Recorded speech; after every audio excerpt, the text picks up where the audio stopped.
Bab 4, Chart Window Properties. Anda boleh mengakses Chart Window Properties sama ada dengan menekan F8 atau anda boleh memaparkannya pada bahagian bawah menu drop-down dalam Chart Window dengan mengklik kanan.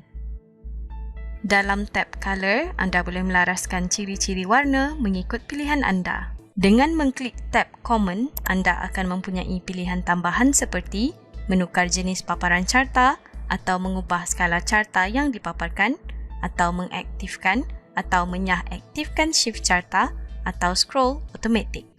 Ciri paling penting dalam tab ini ialah bahagian pelarasan paparan di mana anda boleh mengaktifkan paparan OHLC indicator. Indikator ini akan memaparkan nilai harga buka, tertinggi, terendah dan tutup untuk tempoh masa tertentu. Anda boleh memaparkan as line yang menunjukkan harga as semasa dan ianya dipaparkan dalam garisan merah secara lalai.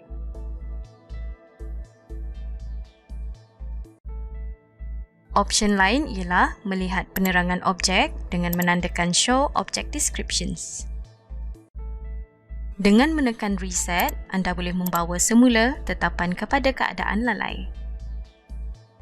Terima kasih kerana menonton.